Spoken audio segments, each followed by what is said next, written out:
coach of the Albany Great Danes. Coach Brown, how things up in Albany, man? Everything's going well besides the weather, all good, man. How about you guys? Hey, it's going good down here as well, Coach. It's February here, heading to March Madness, and excited for the Final Four being here once again, Coach. Last time it was in Atlanta, it was a good time, and I think all of us coaches enjoyed our time in Atlanta, and hopefully the weather is as good as we anticipate, and it'll be another great Final Four. Yes, indeed, Coach. You're in the middle of year 19, leading the Great Danes. What do you feel has been your greatest accomplishment over your time leading the Albany Great Danes? Making it to 19 years. How is that? No, I mean, tough business, tough profession. No I just doubt. think every year presents new challenges. It's a new group each year. Guys graduate, new guys come in, and every team's a little bit different. You can't coach the same team every way. The same way, but for me, I took over a brand new Division I program, so we've been fortunate enough to go to the NCAA tournament 5 times, and I think getting there that first time was really special. Each time's special, but to do it the first time it's ever been done in school history, that's something that you never forget. You got there right, and Coach, I feel like for your longevity, the key to it had to been being aligned with your president and your AD. If those two things aren't in sync, there's no way you can succeed as a head coach in D1 basketball these days. There's the president, the AD, and a lot of times at the Division I level, presidents change, athletic directors change, and each president and each athletic director is a little bit different. They have different ideas and different thoughts, and but I think if you're going to have a successful program, you have to be on the same page with your AD and your president, and more importantly, you have to have their support. And communication is huge, and I've been very lucky in that regard. And Coach, at the lower major level, Coach, it's very key for you and your staff to find guys and really develop guys in the spring, summer, and the early fall for the things kick off in November. So, Coach, what did you guys do this offseason to kind of get your team ready for this year and get them their minds and bodies and spirits right on and off the court? Yeah, the last 2 years for us have been a tremendous challenge because at the end of the 17-18 season, I think we won 22 or 23 games in 17-18, and going into 18-19, we expected to be preseason number 1 in the America East Conference, and then late spring of 2018, my 2 best players ended up grad transferring, one to Villanova and one to Florida State. And at our level, you don't rebound from that, and you don't do it quickly. So last year, 18-19, the last 12 or 13 games of the year, we started 5 freshmen. So it wasn't a rebuild. It was like a reset. Really liked our freshmen. They got a chance to learn how to play at the Division I level, and then going into this year, the 19-20 season, we're a year older.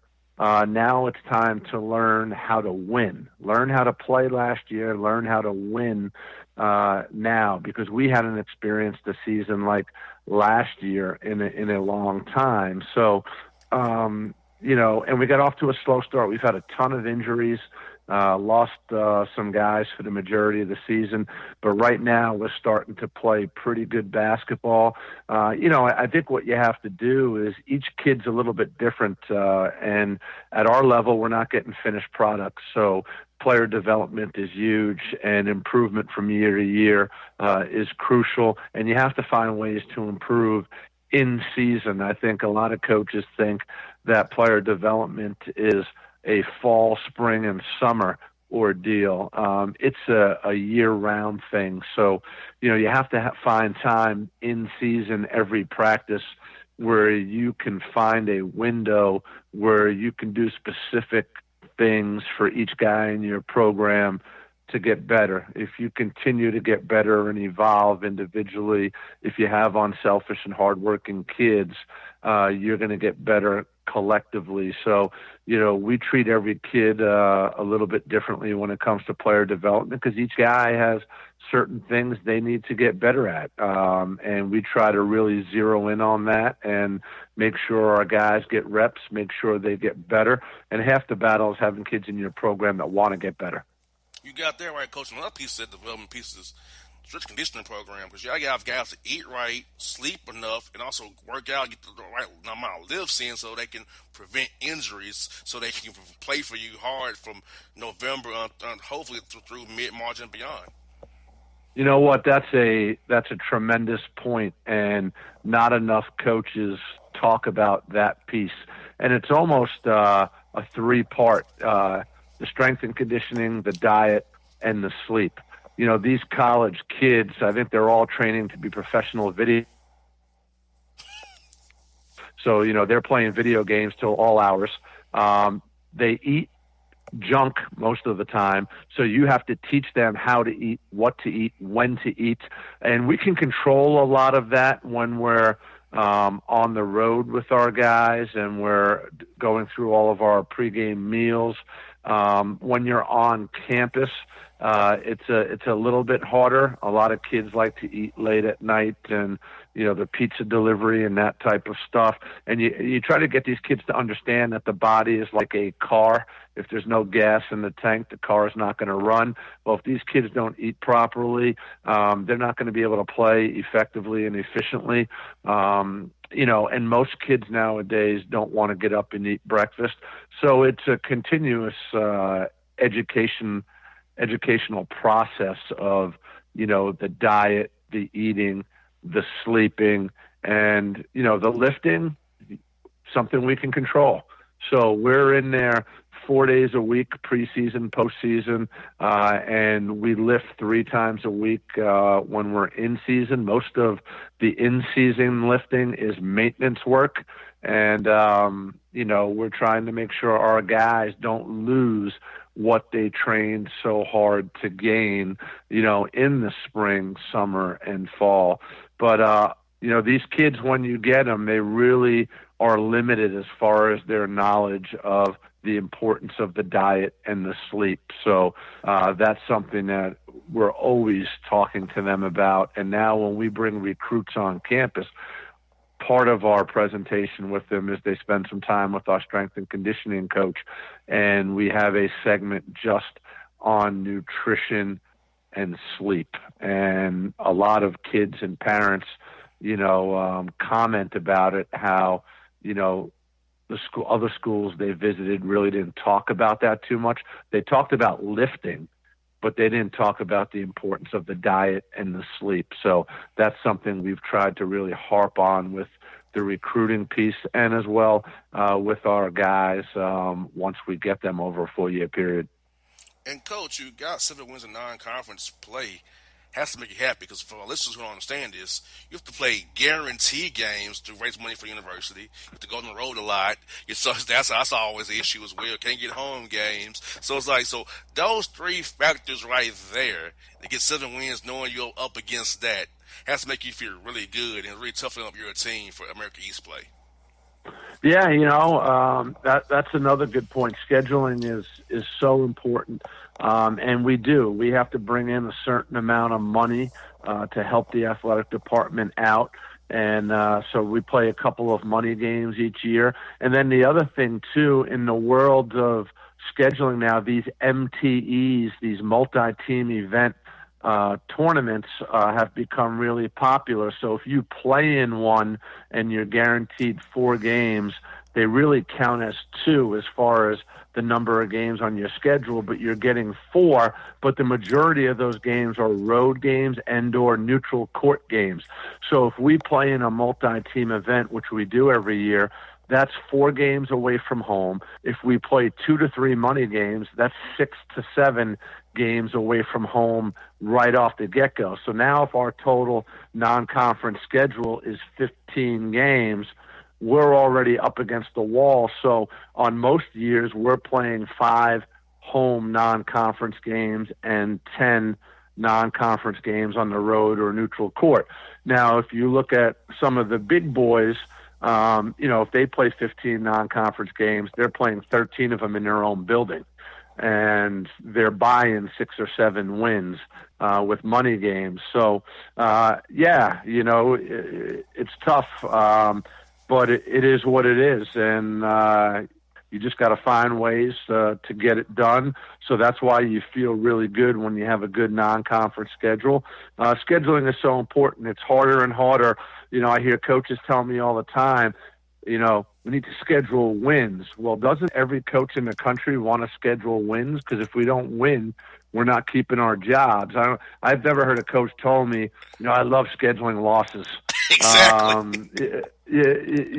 So scheduling is critical, and you have to have a good balance because you want to go into conference play feeling pretty good about yourselves. If you overschedule and you walk into league play 3-12, your season could be over already before you even get to the league as far as the mental strain on your guys.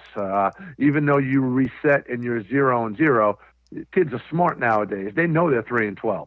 And as much as you say this is a new season conference play, when you lose that many games, it's frustrating and it's hard to forget about it as you transition into conference play. So scheduling, is really important. And Coach, where do you feel like your team improved on most during that non-conference slate that you guys ran through before you got in the American East play? Well, we have a dynamic backcourt. We have 2 really good guards that can score the ball, offensively. And, what we've needed, we've dealt with some injuries. So what we really have needed is a consistent third scorer.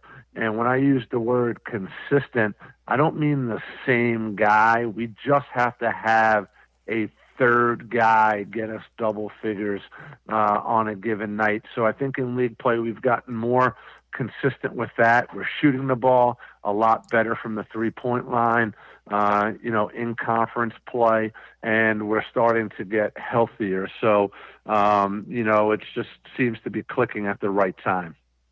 And like you said, Coach, you guys are 6-3 right now in conference play. America East is very tough. Vermont's always tough. Stony Brook's tough. Hartford's tough. It's a tough conference. 6-3 has to make you feel really happy. Just have to win over Binghamton the other day there. Yeah, when you get into conference play, when you've been doing it for a long time, you develop some rivalries, and rivalry games, to me, or your rivals are teams that you've played meaningful games against, America East Conference Tournament championship games for the right to go to the NCAA tournament. So we've played a lot of meaningful games in my tenure against Vermont and Stony Brook, and those are all, in our league. And once you finish the first half of conference play, which we did recently, and Binghamton was our first game of the second go-around, everybody really knows what everybody's doing. Scouting, the comfort level with personnel and schemes with each team. I think a lot of it comes down to now, are you keeping your team fresh? Is your team healthy? Can you find more ways to get easier baskets, than your opponent? Are you getting to the free throw line? Are you limiting the transition baskets you're giving up? Are you making your opponent run offense 5 versus 5 every single possession? I used to say to our guys years ago, we have to take care of all the little things. But to be honest with you, the longer I've been doing this, I don't think there's any such thing as little things anymore. I think everything is important. And if you keep telling guys that these are little things, then I'm not sure they really value those things, or they don't think they're that important. They can just say it's just a little thing. I think everything, is important, and we need to embrace what we need to do every night, to win. And, we're hopeful here that we can make a nice run down the stretch here in second go around of conference play heading into the America East Conference tournament. That's what I got for you, Coach. Who have been some coaching individuals who really helped you out in your time as a head coach in the business? Some guys you kind of can lean on and talk to when things get tough for you, man. Yeah, I'm a little bit different. Is I didn't have a a godfather or a rabbi in this business. I didn't come from a certain tree. My dad was a longtime varsity high school coach, in Long Island, New York, and I was fortunate enough to play for him. And I grew up in a gym. And my first job coaching at the college level when I graduated was at the College of St. Rose in Albany, New York, working for Brian Bury. And at the time, my 3 years there, we went to 2 Elite Eights and the Final Four, and he was one of the most successful Division II coaches in the country. And then I go to coach junior college basketball for 3 years, had some success, went up to Albany as an assistant, and after, I think, 2 months, I get called into the AD's office, and I'm told that they're letting the head coach go, and they want me to be the interim coach the rest of the season, and they'll evaluate me. And usually when they tell you that is, hey, just steer the ship straight, and at the end of the year we'll find a new coach. I got lucky. They gave me the job, and I've been there ever since. And before I took the job at Albany, I had accepted a job at the University of Pittsburgh with Ben Howland. And when Ben was at Pitt, and a week later, the guy at Albany offered me the job, and Ben told me, you need to go take that job because if you win, you'll be the next head coach. I didn't realize that by losing, I'd be the next head coach, but it worked out that way. And the reason I was able to get that job with Ben Howland is because Jamie Dixon and I became really good friends, who's now the head coach at TCU. So Jamie was pretty influential and, had really helped me out over the years. And, so like I said, I've just been fortunate. No Izzo, no Patino, none of that stuff. I just, I guess, did it backwards and got very lucky. And I think that's why I appreciate the job that I have, now, and I'll never forget it. Well, Coach, I thank you for your time this evening, Coach. You're doing a great job at Albany. I know they're glad to have you. Glad to have you on the show for the first time, Coach. I hope to do it again with you real soon. I really enjoyed our talk this evening. Now. Yeah, I'd love to do it again with you guys, and I appreciate you having me on. And keep up the great work. Really enjoy it. Thanks, Coach. Thank you so much, man. Have a great weekend as well, man. Sounds good. Maybe I'll bump into you in Atlanta. I'll definitely make sure that happens for sure.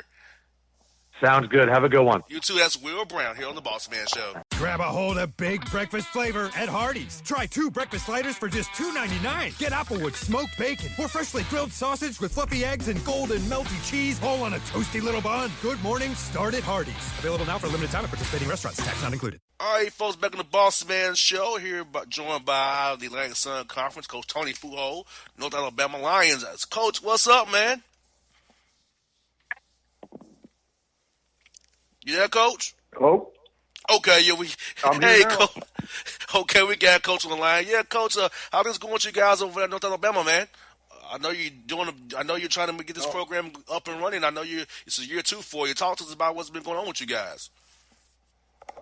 Well, I'll tell you, we've been really excited about the growth of our team in the last couple of years. Last year, in year 1, we've definitely put our guys through a gauntlet in the non-conference and finished up 7-9 in the league.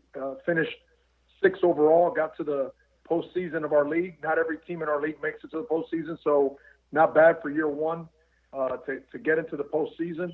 And right now, we're battling right now to see if there's a possibility for year 2, see if we can host a tournament game in the A-Sun, and only the top 4 teams in the league get a chance to do that. So right now we're in a 3-way tie for 4th with 5 games to play. So our guys got an opportunity here to make some special things happen. And, Coach, what's been the biggest improvement in your program since we last spoke in 2018 when you first got hired? I know that jump from year 1 to year 2 is probably the biggest leap you're going to have for us. Improvements, getting to kind of set your standard and set your culture and getting more young men who you bring in to that fits your culture that you want to establish at North Alabama. Well, not only do we have to, come into a program that a new system was put into play and all that, but you're also making the jump, right? You're going from the D2 level to the D1 level. So it's kind of like a double whammy. And what we decided to do was bring in 8 freshmen and 3 junior college kids, and we kept 2 leftovers from the last year's team. And like I said, we felt like we were going to grow this with freshmen. We had 2 guys that made the all-freshman team, and then we had one of the top 50 rebounders in the country on our team, and all 3 of them were freshmen. So we felt like we had a good nucleus coming back, and really, really excited about the group. I think the biggest transition to me is not even the speed or the physicality of the game. I think it's the biggest key for young guys, especially in a transition like this, is to maintain your focus for every time you're in workouts, every time you're in games, because you and I both know you lose your focus at this level and it's a 10-0 run and it could be the difference in the game.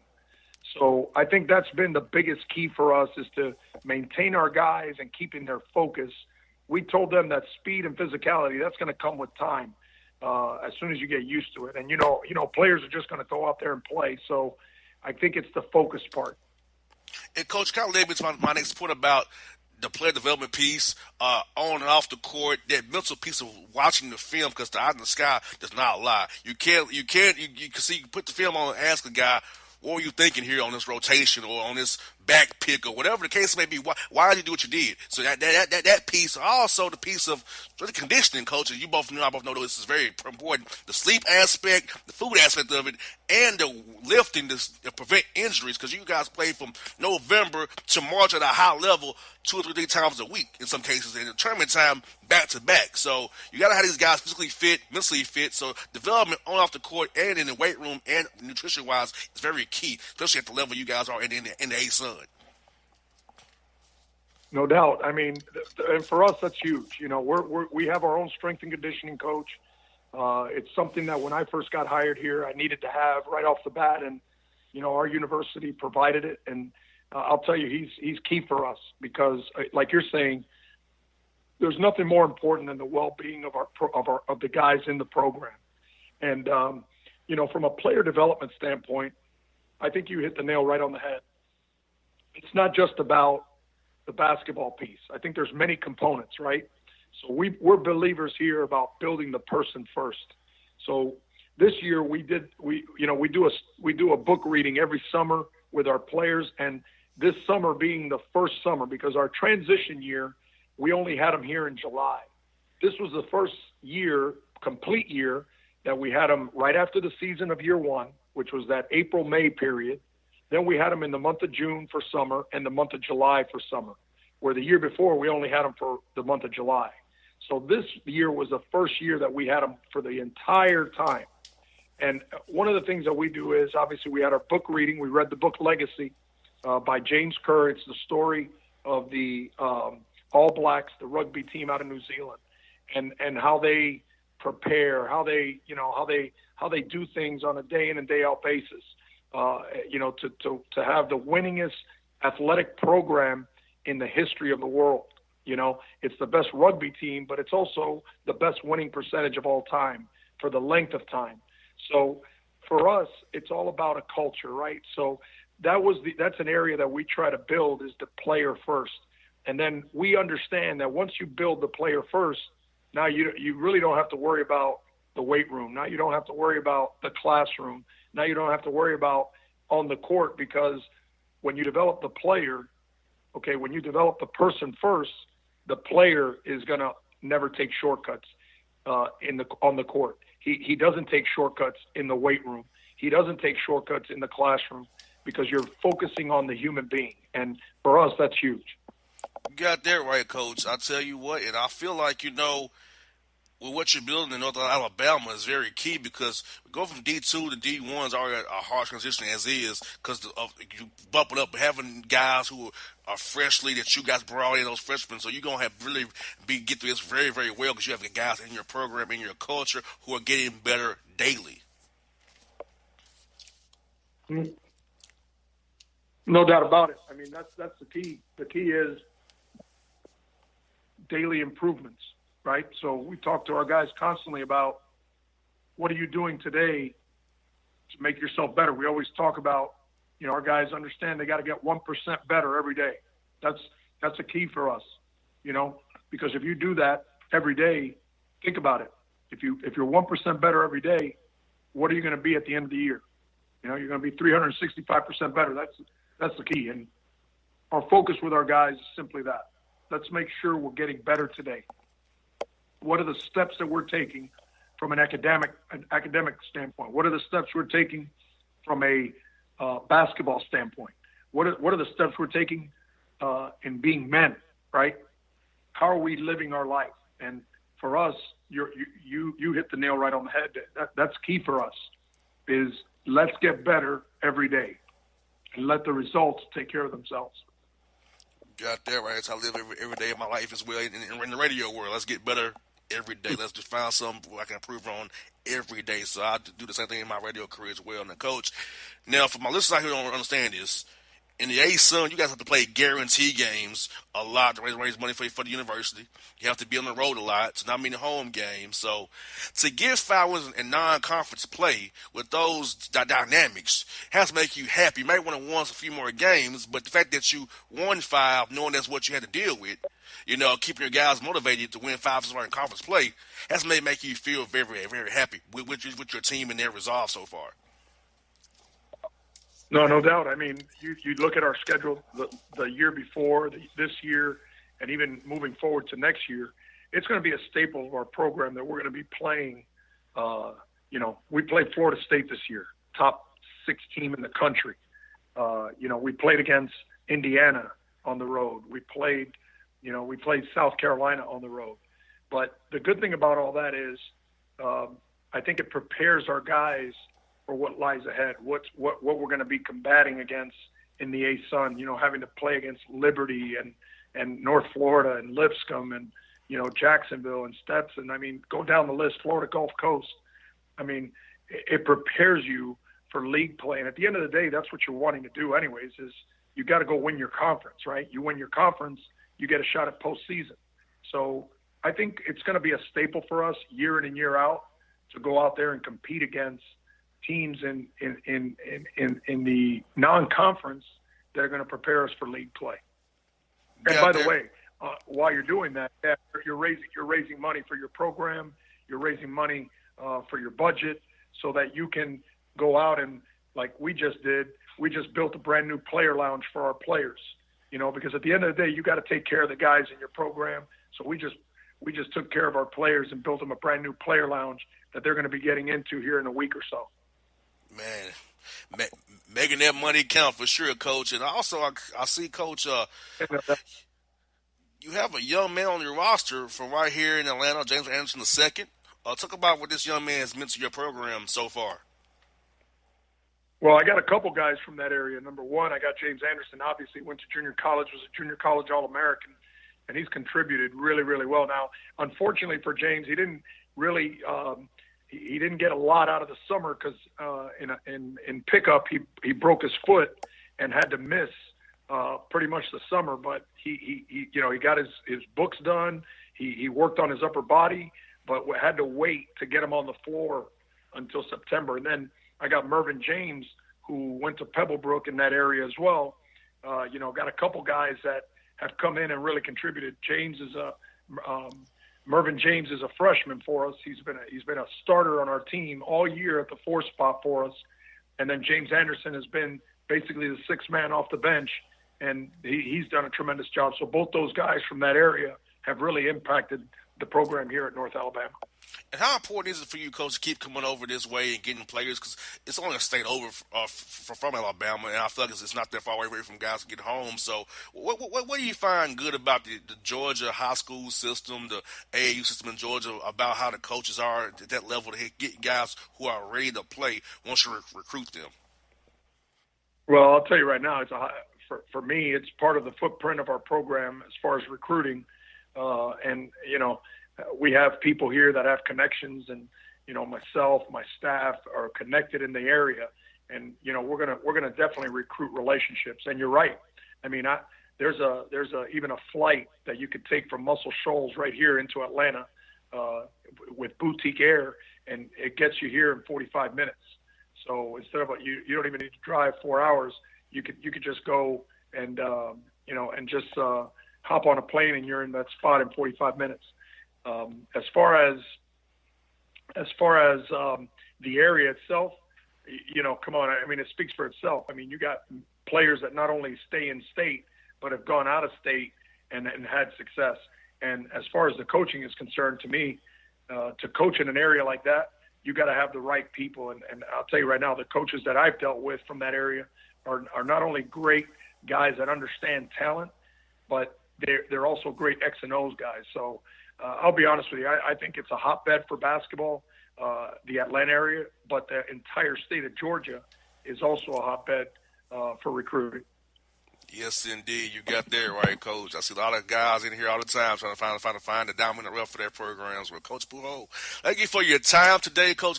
Got to catch up with you again. We'll do it again real soon, Coach. Hope to see you at the Final Four as well. You got it, JR. Good to see you, man. All right, man. Have a good one, Coach. Talk to you real soon, buddy. Take care. All right, now that's Tony Pujols on the Bossman Show.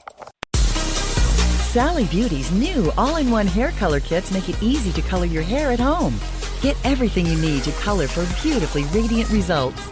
Loved by professionals, open to everyone. Sally Beauty. All right, folks, back in the Bossman Show. Here we're coming to the San Saints out of MAC Conference. Coach, good to talk to you again. What's up, man? Hey, just living the dream. Just looking forward to our game, 9 o'clock on Valentine's Day, ESPNU. Should be a great one. Got a nice ticket package up here, 2 tickets for $25, and take your honey out for dinner, and then come and have some Sienna Saints for dessert. You know what I mean? Yes, indeed, Coach. You know it's going to be a great game because, the Riders first place in the MAC right now. You guys right on their heels at 7-5. Let's talk about that matchup with Kevin Baggett and his guys up there with the Bronx there, man.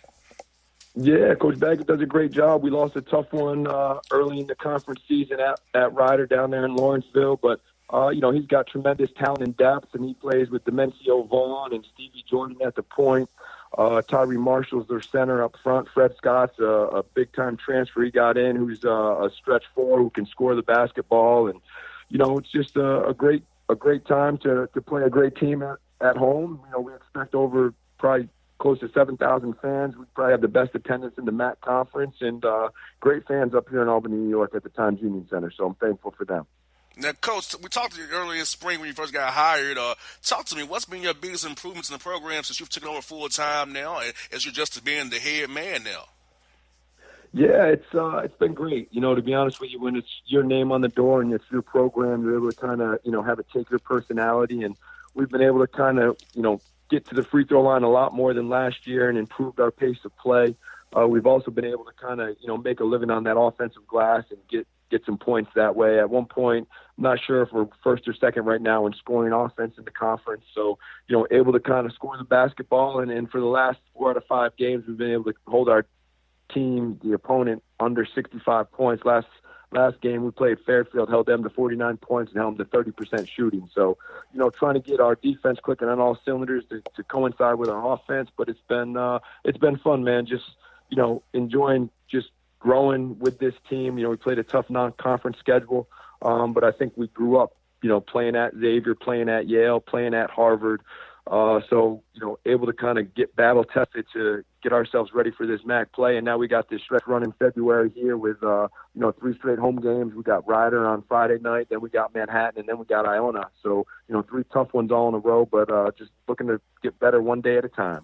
And, Coach, speaking of getting better this summer and fall, I know your guys in the play development piece was very key for you guys. So talk to us a little bit about the development piece and how you got to attack that this summer, getting guys in tune with your style of play and your coaching style, and also the nutrition-wise, the sleep piece of it as well, and getting the weight room, get on lift sets, they can be stronger and give you what the hard play you want them to give you from November through now into early March and beyond, hopefully.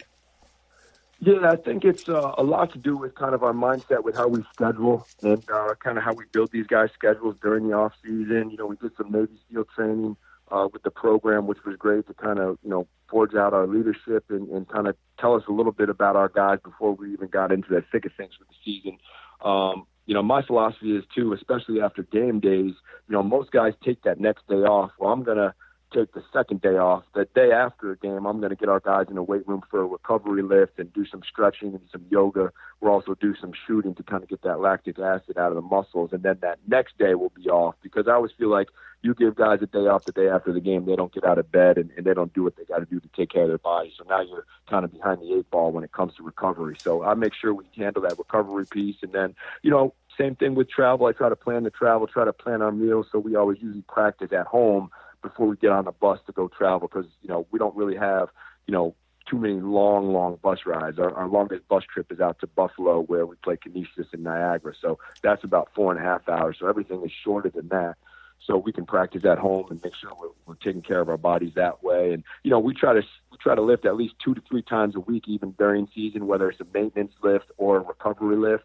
We're always going to do something with Ernie Rauch, our strength and conditioning coach, who does a great job. And then that nutrition piece too, we make sure our guys hydrate. We actually weigh ourselves before and after practice to make sure we're replacing that amount of water that we lose during practice and competition. Now, Coach, I know with your success this year, man, it's helping you on the recruiting trail. I know Sienna's already a known brand. You're the head man there now, and I feel like, with the success you had already in the MAC so far, making this run 7-5 now, I feel like when you make those phone calls, guys are listening more now. Like, oh, Sienna, how about I want to go there now? So how you feeling about how things going on the recruiting trail now with you and your staff there? Yeah, excited. We actually got a transfer from University of Rhode Island, Dana Tate. He's actually here now, sitting out. He was a 4-star recruit, so excited about him. He's a mismatch forward. He's got guard skills. He's about 6'7", 6'8". And then we also got a freshman that enrolled early from Lee Prep Academy in Maine. He's a Connecticut kid. His name's Aiden Carpenter, so he's here actually practicing with our team as well. So we got 2 good guys already here to kind of get ready for next season that are, learning our system and learning our ways and already getting ingrained with our culture. So that's really important for me. And, have a couple good guys that signed national letter of intents already. And so we're still working on 2020, but we always want to be recruiting 3 classes. So we're still working on 20, but 21, 22, and even 2023. So it's never too early to know the good players and kind of who's involved with them and who's helping in their recruitment. I always think you can be doing that due diligence and that background work early and just working on building bridges and relationships with people. Now, Coach, you kind of mentioned the non-conference series briefly, but where do you feel like your team improved the most on court during non-conference? I know non-conference, you see many different styles which prepare you for the MAC. So where do you feel like your team really improved on the courts and those different defense, different styles of play that they're really honing in on now that they're in MAC play here? Yeah, I just think guarding the ball and kind of what we want to do defensively on the ball screens, how we want to play in transition offensively and share the ball. I thought we've grown tremendously in that regard, where we're able to kind of push the ball up the floor and, outlet it above the foul line and throw it down the sideline and then throw it to the rim. And sometimes we've had possessions where we don't even need to use a dribble. So that's been beautiful to watch develop.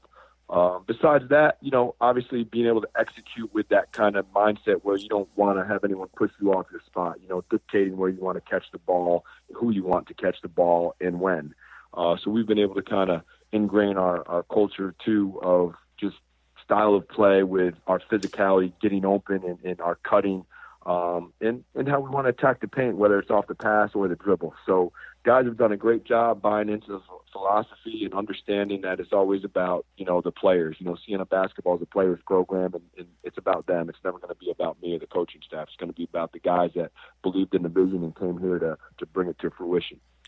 And I feel like this coach as well, the adversity you face in non-con gives you that callous, per se, that hardened shell for MAC, because these guys are on your level. You're playing high majors, upper, mid-major schools as well, so you're dealing with that. So when you come to the MAC, it's like, okay, we played guys better than you. You know what I'm saying? So it's not like, not to brush them aside, but it's like, hey, you're on our level now. We've dealt with what's above us, so it shouldn't be as adverse now playing guys in the MAC, or if it gets tough in the second half, you've dealt with that already non-con, you're out of the way then. So now we're in really miles for seeding for that conference tournament right there you got coming up.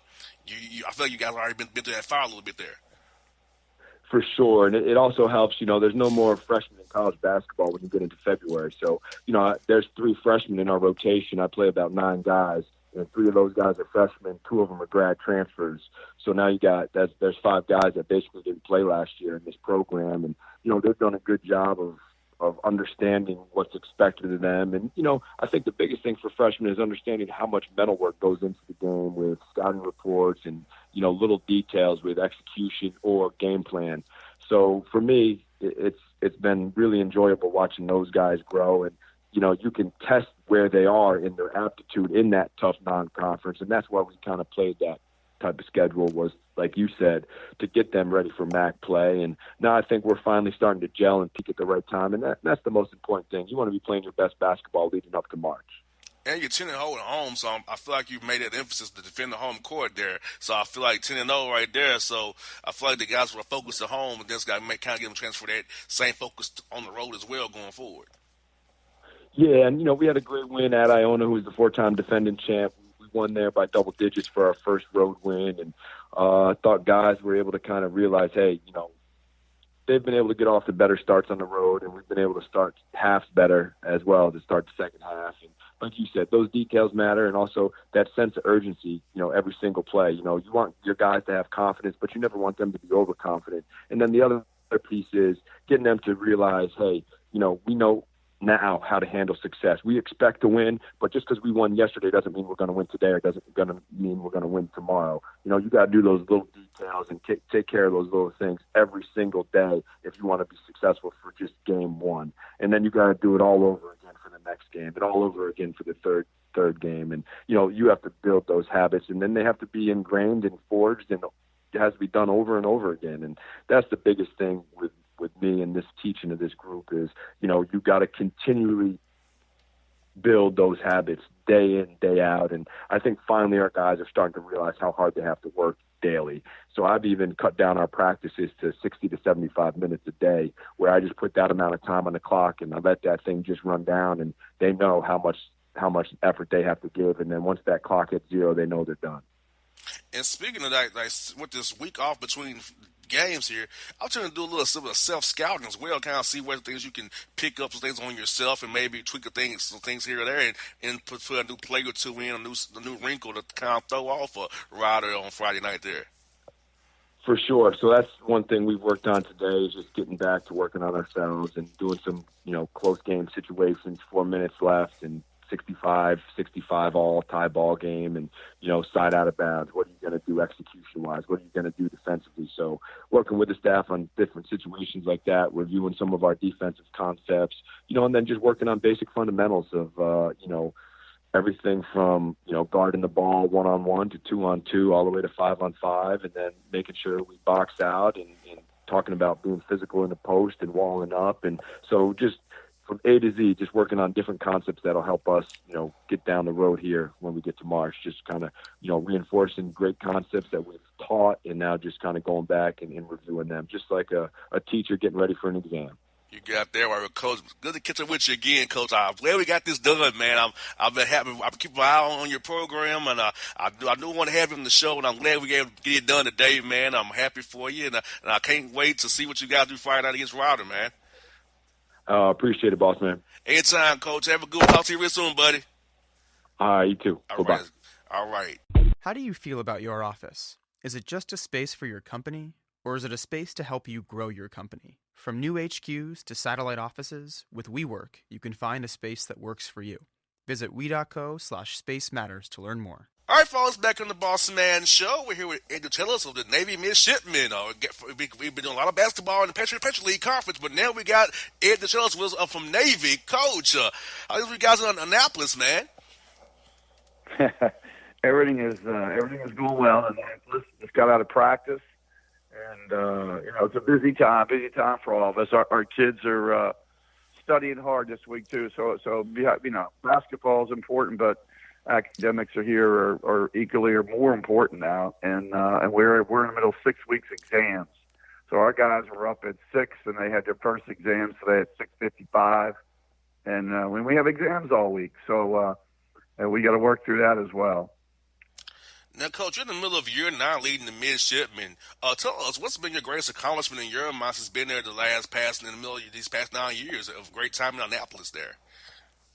Yeah, well, I don't know if there's one thing. I think the most proud I am of is our players and what they do, following, playing for us. I'm very fortunate to coach great young men who do great things here, but really, really special things once they graduate. I've got the opportunity to coach, Navy fighter pilots. I've got the opportunity to coach helicopter pilots. I've got an opportunity to coach a young man who's who's a Navy SEAL, and guys who were, stationed all across the world, and guys who drive ships, and guys who are in the Marine Corps, and so forth. So it's I'm most proud of the relationships I have with these young men, and I hope my thing is I hope in some small way I've been able to help them become better leaders through our basketball program, because once they graduate from here, they're automatically put in positions of leadership across the world. And they always call and talk to me and say, Coach, remember when you had to be doing those suicides and all those runs? And now I try to, now I know it's that we can do that. And so I try to push my team, whatever that may be, to rise above and do good things as well. And Coach, recruiting young men for the Naval Academy has as much different than it is a lot of schools in the nation in D1. So, what are the differences you have to how to approach a young man to get them to commit to join the Naval Academy? So, what's kind of the right fit for you guys' culture and the Naval Academy itself? Yeah, well, it's important. You're a great question. The fit is really important. First of all, for us academically, they've got to be really, really bright kids and able to handle the academic load here. Our kids average 17 and 19 hours a semester. They're taking calculus, chemistry, physics, electrical engineering, thermodynamics, cybersecurity. So academically, they've got to be on top of their game. And then we want obviously good basketball players because we want to win. We really want to try to win this Patriot League championship and get to the NCAA tournament. So trying to recruit good players is very important. And then the fit, I think that you spoke about is really vital because some kids just don't fit. And there's not a lot of free time here. We don't have a lot of nonsense going on campus here, maybe that some other college campuses have. So our kids work hard in the classroom. They got to work hard basketball, and they got to work hard in their military obligation. So there's not a whole lot of free time. They don't, some of them don't get weekends off. Some of them are here for the weekends. And that fit is very, very important because when they graduate here, they've got to serve, the United States Navy or Marine Corps for 5 years. And that's where, a lot of young people, that's kind of the deciding factor is if they think they can serve and serve our country and protect our country. And it's a selfless service here. If a young man's not selfless and doesn't want to help other people, it's not involved in whether it's their church or their community or their school, or they're giving of themselves, then it's probably not the right fit for us. And Coach, speaking about the on-court development around the military development, so in the off seasons, the June, July, the springs after the basketball season ends, how do you guys structure that? Because not like in most schools, they have a military career as well. So that off-court player development piece, how does that part come in the summertime academically as well? When you try to fit that in amongst all what they have going on beyond just the basketball court. Yeah, good question. So, we're able to work out in the spring after the season's over, and then, we have finals the first part of May, and then they last for about 10 or 12 days, and then the kids are here on campus, and we can work out with them because they have to stay for graduation at the end of May.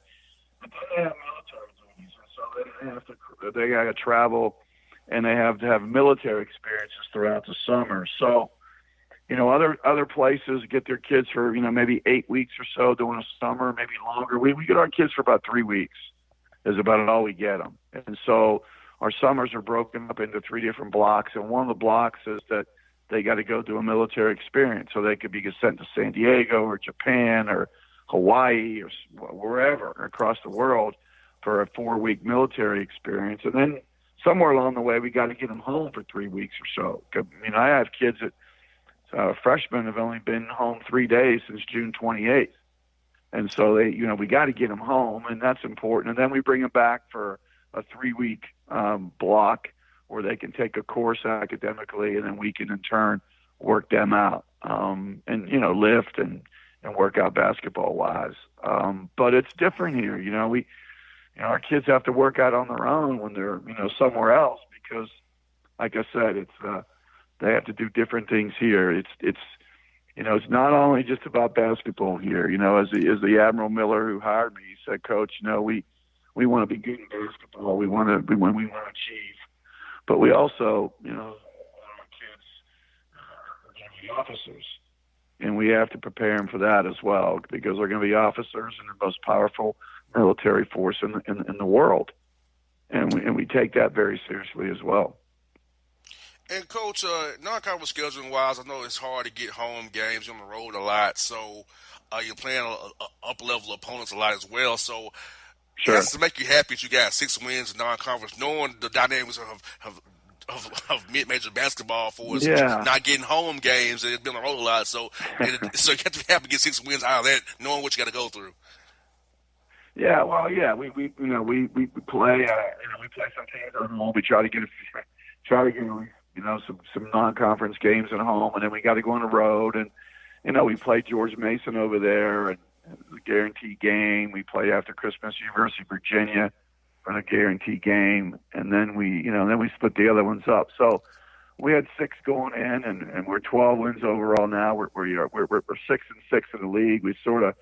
We were rolling. We were 5-2 at one point. Now we've had some sickness. We've had some illness. We've got some guys a little banged up, and we're not shooting the ball very well right now. So we hit a little lull, and everybody does. Every college program hits a little lull somewhere along the way, and ours has been over the last 10 days.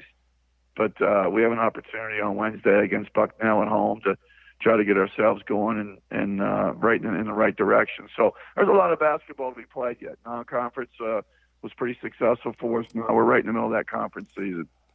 Yeah, I've noticed the race in the Patriot League has kind of been up and down. Colgate's kind of up at the top right now, but I've seen a lot of shift between you and American and BU. So I've been seeing the up and down right there in the middle there. You guys kind of jockeying for position there, because you guys play your campus games on site in the tournament, so getting the seeding is very crucially key. So trying to get those guys out of that lull against Bucknell, and because you keep on going, that'll be very key as that Patriot League tournament comes up here real soon. Yeah, it does, and it's a good point. We're all playing for seeding, and Colgate, we lost up there by 7 on Saturday, but we actually beat Boston on the road. We actually beat Bucknell on the road, and Lehigh on the road. We're done with them, and so we won some home games, but it's really important to continue to win. I think there's about 3 or 4 teams. Four teams. We're all jumbled up, and the last 6 games is really going to tell the tale where you land, and so you can get some seeding and hopefully get a home game to start the Patriot League playoffs. Now, Coach, you have a young man on your roster from Fayetteville, Georgia, right down the road from where I stay at in South Atlanta, Nate Allison. So talk about this young man and what did you see in him when you recruited him, and what do you see him being for your program going forward? Yeah, Nate Allison's a great young man, great kid, hard worker. You talked about the fit earlier. He is a great fit for us. He's a freshman, so all freshmen have to try to find their way. He works hard every day. He's a frontline guy for us. He's bigger and stronger right now. He's put on probably 15, 18 pounds since he came. A strong young man, and really competes. Love his competitive spirit. So we think down the road he's going to be a really, really good player for us. Last one I got for you, Coach, is one about you. Coach, who have been some coaches and guys in the coaching business that really helped you out a lot and kind of got you and wanted to be a coach in this business, and guys you kind of lean on when things get tough for you? Yeah, well, great question. I'm an old dude now. I'm 61. Coach, you're a middle-aged man. You're not old. You're a middle-aged guy. You're not old, man. We're living 100 now, man. Yeah. We'll start making some shots. I'm going to feel older. I started my career at Penn State as an assistant for a guy named Dick Hughes, and Coach Harder gave me an opportunity to join the staff as a graduate assistant, and then continue that trend at Penn State for, I guess my mentor is a guy named Bruce Parkhill, and he came in and kept me on as a GA when there was a coaching change. And then I worked for I worked for Bruce for 10 years at Penn State. And we went from the Atlantic 10 to the Big 10 and had some really good years. And so I think that, Coach Parkhill, who's retired now, has been the guy that has really helped me in my career. And then, you make friends along the way, and then there's other guys that step in and help you and bounce ideas off. But, I've been very, very fortunate. I've been to great places. Penn State's won as an assistant, and I went to East Tennessee State as head coach and had some success. And then went back to Penn State as a head coach and had success, and then came here because I wanted to come to Navy to see if I could build a program here and see if I could win a championship, and really mainly for the experience of coaching these quality young men. And so I've had a fulfilling career. Well, Coach, I feel like you did a good job. I remember you was at ETSU. I went to Tennessee State, so I know all about ETSU up there in Johnson City. the Bucks up there. So I knew you used to be there. I didn't know that. Yeah, great place. Johnson City was a great place. We really enjoyed it. My family enjoyed it, and now Coach Forbes is doing a great job up there now at East Tennessee State, and always happy to root for the Bucks. That's for sure. Well, Coach, I'm going to be definitely rooting for you guys against Bucknell this week. I hope to talk to you again real soon. I enjoyed that conversation, Coach. We'll have to do it again real soon now. All right, buddy. Thank you. You have a good night, okay? Anytime. Thanks, Coach. Hip-hop fans, I got a great album for you. The debut album from Family Grind ENT, True Speech and 313 Fresh. We're going to give you 2 discs, 33 songs of pure, genuine hip-hop. Album is available on iTunes, Amazon, Google Play, illstreetrex.com, and streaming live right now on Rhapsody, Beats Music, Spotify, Xbox Music, Slacker Radio, and SoundCloud. Check them out today. True Speech and 313 Fresh. Family Grind ENT. Believe in it. Get it. A gorgeous tan from Suntan City gives you an inner glow that relights the fire when you run into your first crush. Vicky, who was that? An old boyfriend. Lucky you just tanned at Suntan City. Lucky he's single. We're doing lunch tomorrow. Won't be single for long then. During Tour of the City, try all 5 tans, including spray tan, for just $4.99. Restrictions may apply. Click to buy now. Suntan City, let yourself shine. When you're a teen, you finally get to make some of your own decisions. Who are you going to hang out with? What do you want to be? Are you going to glance at that text while driving? Remember, a split second is all it takes for something tragic to happen. Be in the zone. Turn off your phone. Visit childrenshospital.vanderbilt.org/BITZ to learn more about our teen driver safety program. Brought to you by Monroe Carroll Jr. Children's Hospital at Vanderbilt, the Ford Motor Company Fund, and the Allstate Foundation. It's maybe the night that my dreams might let me know. All the stars are closer. All the stars are closer. Tell me what you gonna do to me. Confrontation ain't nothing new to me. You could bring a bullet, bring a sword, bring a morgue, but you can't bring the truth to me. Alexa, play Kendrick Lamar and SZA. Okay.